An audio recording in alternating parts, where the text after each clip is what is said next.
Hi guys! Murag, dugay-dugay dyan wala ka post ba, no?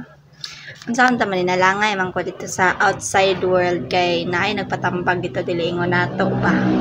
Oo, na siya anak guys, mga tulo na yang anak niya. Nagpatambag siya kung angay na ba niya i-give up ilang marriage sa iyahang dili ingon nato nga bana ra pod.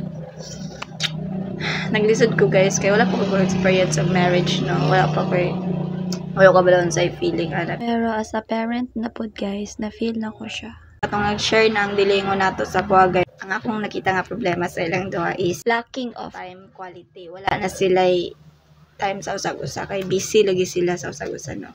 Ang katud ang lalaki is nagtrabaho siya, which is nakagusto siya sa tao. Mo to yung problema. Hindi nakita niya nag-cheat guro na guro. Nag-chat guro. Sakitan siya pag-ayon niya.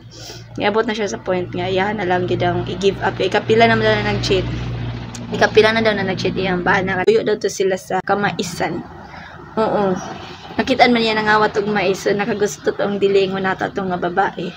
Which is nasuko siya. So iyahang gipaburot ang mapangit daw tong babae ba. Pero mao gyapon guys, nag-cheat gyapon na iyang bana, so decide na lang siya nga i-give up na niya ilang marriage kay murag dili na gid sila mag-work. So ang akong una gipangutana sa iya guys is legal ba sa ila ang annulment dito as outside world? To guys, nangutana ko no kay lisod na dili ta mosunod sa ilahang mga patakaran ba, no?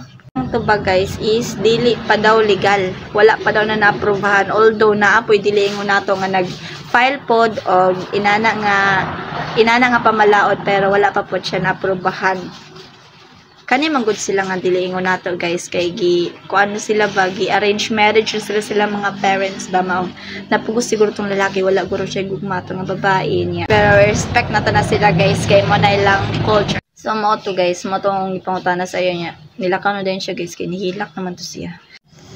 Mao lagin mi. Bisag sa dili ingon nato daghay cheater.